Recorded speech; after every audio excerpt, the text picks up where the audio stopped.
ये है day 12 of Linux administration in 20 days. आज हम लिनक्स में फाइल्स और फोल्डर ऑपरेशंस के बारे में बात करेंगे, जिसमें हम mv, cp और rm कमांड्स के थ्रू फाइल और फोल्डर को रीनेम, मूव, कॉपी और डिलीट करना सीखेंगे। फाइल और फोल्डर मैनेजमेंट लिनक्स में एक बेसिक स्किल है जो हर यूज़र को आनी चाहिए। सबसे पहले बात करते हैं फाइल को रीनेम करने की। इसके लिए हम mv कमांड का यूज़ करते हैं। इस कमांड का प्राइमरी काम फाइल को मूव करना है, लेकिन ये रीनेम भी कर सकता है। सबसे पहले बात करते हैं इसके सिंटैक्स की। तो सिंटैक्स बहुत सिंपल है। आपको टाइप करना है mv old file name space new file name, और आपका जो फाइल का नेम है वो न्यू फाइल नेम में रीनेम हो जाएगा।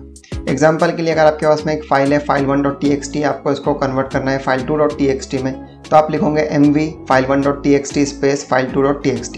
तो फाइल 1 का जो नाम हो जाएगा वो फाइल 2 हो जाएगा। इसके लिए चलते हैं हम हमारे उबुंटू सिस्टम के ऊपर और उसका एक प्रैक्टिकल देखेंगे। आते हैं टर्मिनल में। सबसे पहले हम फाइल क्रिएट करेंगे दो। मैं कमांड लगा रहा हूँ यहाँ पे टच file1 और मैं फिर से कमांड लगा रहा हूँ file2। ls करेंगे। ठीक है, तो हमको करना ये है, हम file1 का पहले नाम चेंज करेंगे यहाँ पे। तो उसके लिए हम कमांड लगाएंगे mv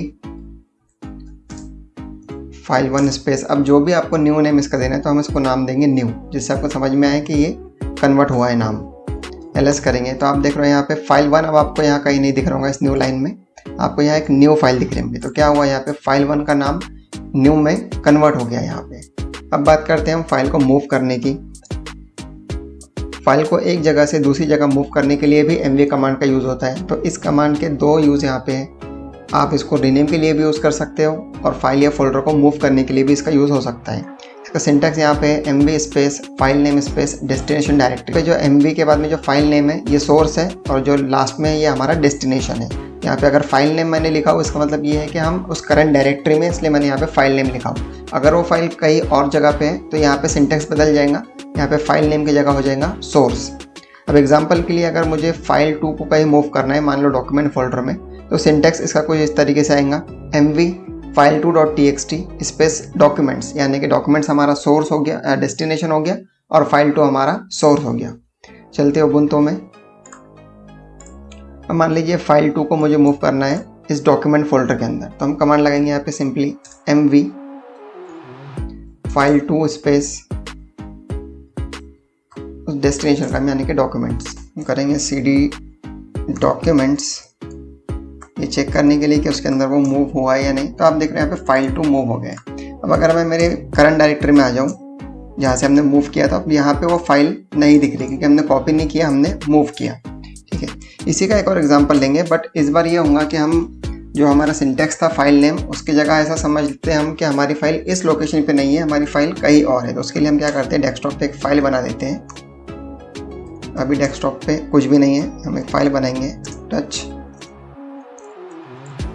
file3।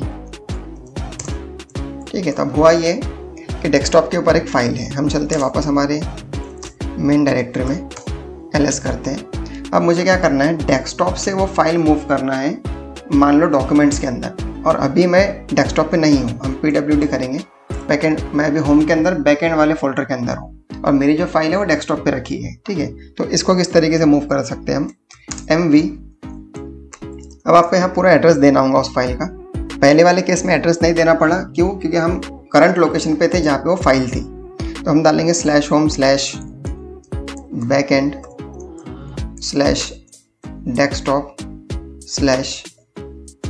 /file3.txt। ये उस फाइल का कंप्लीट लोकेशन हो गया। स्पेस देके अब आप देंगे यहाँ पे डेस्टिनेशन। अगर डेस्टिनेशन कहीं और है तो आपको इसी तरीके से पूरा डेस्टिनेशन का एड्रेस देना होगा। अब क्योंकि डेस्टिनेशन वहीं पे है जहाँ पे मैं अभी करंटली हूँ, तो मैं सिर्फ उसका फोल्डर का नाम दे दूंगा यहाँ पे जो है डॉक्यूमेंट्स, और हम इंटर करेंगे। सबसे पहले चलते हैं डेस्कटॉप पे और उसको चेक करते हैं। तो आप देख रहे हो वहाँ पे कुछ भी नहीं है। ls करे बाद आते हैं वापस हमारे डायरेक्टरी में। अब चलते हैं हम डॉक्यूमेंट्स में, ls करेंगे तो आप देख सकते हो यहाँ पे वो फाइल 3 आ गई है। तो हमने दोनों एग्जाम्पल यहाँ पे देख लिए इसके। अब अगर आप फाइल को कॉपी करना चाहते हो तो इसके लिए हम cp कमांड का यूज़ करते हैं। सिंटैक्स सेम रहेगा mv जैसा, cp सोर्स डेस्टिनेशन। अगर आपको फाइल 2 को मूव करना है किसी और फोल्डर के अंदर तो इस तरीके से उसका सिंटैक्स बनेगा, cp उस फाइल का नेम और उस फोल्डर का नेम जिसमें आप उसको मूव करना चाह रहे हो। आते हैं उबुंटू पे, इसको क्लियर करेंगे। आते हैं हमारे मेन डायरेक्टरी में, ls करते हैं यहाँ पे। अब हम समझते हैं कि मुझे टेक्स्ट फाइल को मूव करना है डाउनलोड के अंदर, सॉरी कॉपी करना है डाउनलोड के अंदर। तो हम लगाएंगे कमांड cp टेक्स्ट स्पेस हमारा जो भी डेस्टिनेशन है यानी कि डाउनलोड्स ls। अब क्योंकि cp लगाया था तो यहाँ पे भी फाइल दिखना चाहिए और डाउनलोड्स के अंदर भी दिखना चाहिए। तो हम चलते हैं डाउनलोड्स में, ls करेंगे, यहाँ पे भी वो टेक्स्ट फाइल दिख रही है। अब इसका भी सेम ही कॉन्सेप्ट है जिस तरीके से हमने अभी MV के केस में देखा कि अगर वो फाइल किसी और लोकेशन पे है तो आपको कंप्लीट एड्रेस वहाँ पे देना हो। अब बात करते हैं फाइल को डिलीट करने की, तो उसके लिए हम rm कमांड का यूज़ करते हैं। ध्यान रहे ये कमांड फाइल को परमानेंटली डिलीट कर देती है। और इसका सिंटैक्स बहुत ही ज़्यादा सिंपल है, rm स्पेस फाइल नेम। आपको सिर्फ फाइल का नेम देना है और फाइल यहाँ पे डिलीट हो जाएगी। एक बात यहाँ पे है नोट करने की कि rm वाली कमांड से हम इस मोमेंट में सिर्फ फाइल को ही डिलीट कर सकते हैं। फोल्डर डिलीट करने के लिए एक अलग कमांड है, यानी कि इस rm का ही यूज़ होगा, बट हम एक वहाँ पे ऑप्शन यूज़ करेंगे जिससे कि वो फोल्डर डिलीट हो। अगर हम rm का यूज़ करके फोल्डर डिलीट करने की कोशिश करेंगे तो क्या होगा, वो हमें एरर देगा यहाँ पे। तो इसका सिंटैक्स हमने देखा। आपको अगर फाइल डिलीट करना है तो सिंपल है, rm स्पेस फाइल नेम आप दोगे, वो फाइल परमानेंटली यहाँ पे डिलीट हो जाएंगी। क्लियर करेंगे, ls करते हैं। अब मुझे फाइल डिलीट करना है तो हम कमांड लगाएंगे rm टेक्स्ट और हम एंटर करेंगे, वो फाइल क्या हो गई, यहाँ पे डिलीट हो गई। अब अगर कोई rm वाले कमांड से डायरेक्टरी को डिलीट करने की कोशिश करेंगे तो क्या होता है, हम यहाँ पे कमांड लगेंगे rm मान लो म्यूजिक, ठीक है। क्या उसने एरर दिया, म्यूजिक इज़ अ डायरेक्टरी, यानी कि हम जिसको डिलीट करना चाह रहे हैं वो क्या है, एक फोल्डर है ना कि फाइल। अब इसका मतलब है रिमूव, और हमने आगे कमांड दी, या हमारी डायरेक्टरी का नाम दिया, बट rm कमांड जो है वो सिर्फ फाइल को रिमूव करती है ना कि डायरेक्टरी को, ठीक है। यहाँ तक हमने फाइल्स के पूरे ऑपरेशंस यहाँ पे देख लिए। अब सिमिलरली हम फोल्डर के ऑपरेशंस यहाँ पे देखेंगे। सबसे पहले फोल्डर क्रिएट करना, ये बहुत ज़्यादा सिंपल है, mkdir, यानी कि उस फोल्डर को क्रिएट करने के लिए हम कमांड लगाएंगे mkdir, यानी कि मेक डायरेक्टरी, और हमारे डायरेक्टरी का नाम यानी कि फोल्डर नेम। तो हम सिंपल जल्दी से एक फोल्डर यहाँ पे क्रिएट कर लेते हैं, mkdir प्रोजेक्ट, ls करेंगे। ब्लू में आप आइडेंटिफाई कर पाओगे उसको, ये है यहाँ पे हमारा फोल्डर क्रिएट हो गया प्रोजेक्ट।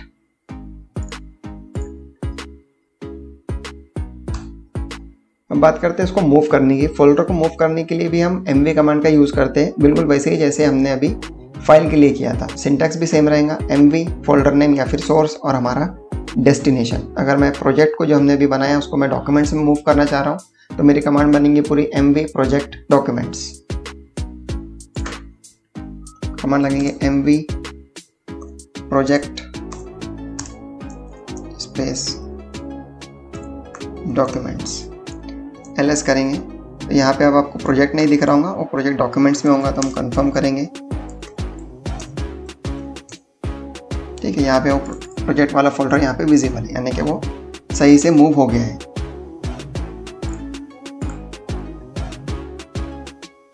अब बात करते हैं हम उसको कॉपी करने की, तो उसका भी सिंटैक्स सेम है।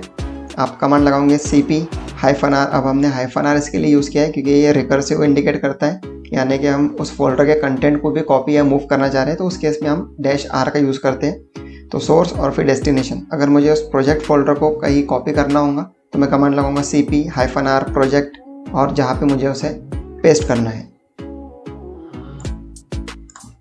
तो मान लीजिए मुझे इस प्रोजेक्ट वाले फोल्डर को वापस से इसके ओरिजिनल लोकेशन पे लाना है, यानी कि मेरे बैकएंड वाले फोल्डर में लाना है। तो हम सबसे पहले ये करते हैं कि इसके अंदर कुछ फाइल्स डाल देते हैं। तो हम कमांड लगाएंगे यहाँ पे mv file2 प्रोजेक्ट, ls करेंगे। तो यहाँ पे जो file2 थी वो प्रोजेक्ट में आ गई है। हम चलते हैं प्रोजेक्ट में उसे चेक करने।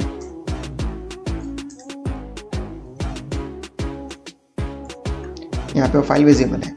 एक स्टेप बैक आते हैं, ls करेंगे। अब मुझे मूव करना है इसे, तो मैं करूँगा mv -r रिकर्सिव के लिए, क्योंकि उसके अंदर अब डेटा है। प्रोजेक्ट को मूव करना चाह रहा हूँ मैं कहाँ पे, होम के अंदर बैक एंड में।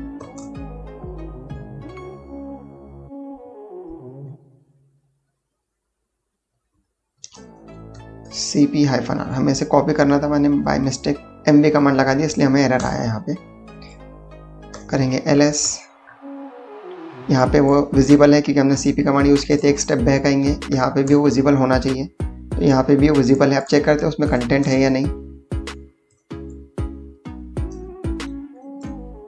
उसके अंदर भी वो कंटेंट है। तो हमने रिकर्सिव यूज़ करके फोल्डर को यहाँ पे कॉपी करना देख लिया है। अब बात करते हैं आप फोल्डर्स को डिलीट किस तरीके से कर सकते हो। यहाँ पे हम एक टैग यूज़ करते हैं जो अभी हमने सीपी में यूज़ किया -r का। मैं इसके साथ एक और टैग यूज़ करना प्रीफर करता हूँ, f वाला टैग। तो हमारी जो सिंटैक्स है इस कमांड के लिए वो इस तरीके से बनेगी, rm स्पेस r। आप इसके आगे r के आगे f लगा सकते हो। यहाँ पे r का मतलब हो गया रिकर्सिव और f का मतलब हो गया फोर्सफुली। अगर वो फोल्डर कहीं यूज़ में है, कहीं ओपन है, तो वो उसको देखेगा नहीं, वो डायरेक्टली डिलीट कर देगा। तो मैं मोस्टली यही यूज़ करता हूँ, -r और f और आगे आपके डायरेक्टरी का नाम। तो अभी हमने जो प्रोजेक्ट वाली डायरेक्टरी बनाई, अगर वो हमें डिलीट करना है तो हम कमांड लगाएंगे rm स्पेस -rf और उस प्रोजेक्ट वाले फोल्डर का नाम। चलते हैं, इससे हम एक स्टेप बैक आएंगे, ls करेंगे, प्रोजेक्ट यहाँ पे विजिबल है, कमांड लगाएंगे हम rm। अब हमने जब पहले कमांड लगाई थी rm, अगर मैं फिर से लगा के बताऊँ तो ये एरर हमें ये आया था, इज़ अ डायरेक्टरी। ठीक है, सिर्फ सिंपल rm कमांड से कोई भी फोल्डर डिलीट नहीं होगा, आपको यही एरर हमेशा आएगा। आपको फोल्डर डिलीट करना है तो आप कमांड लगाओगे rm स्पेस rf और अब आप प्रोजेक्ट हमारे फोल्डर का नाम दोगे तो वो यहाँ पे डिलीट हो जाएगा। ls करेंगे, अब देख रहे हो यहाँ पे प्रोजेक्ट फोल्डर विजिबल नहीं है। तो आज हमने फाइल्स और फोल्डर ऑपरेशंस के बारे में सीखा, जिसमें हमने mv, cp और rm कमांड्स का यूज़ किया फाइल को रीनेम, मूव, कॉपी और डिलीट करने के लिए। इसी तरह फोल्डर को क्रिएट, मूव, कॉपी और डिलीट करना भी हमने इसी सेशन में देख लिया। लिनक्स में ये कमांड बहुत ज़रूरी है, बेसिक फाइल मैनेजमेंट के लिए आपको ये सब कमांड्स आना ज़रूरी है। अब जो हमारा डे 13 होगा उसमें हम देखेंगे फाइल एंड फोल्डर परमिशंस।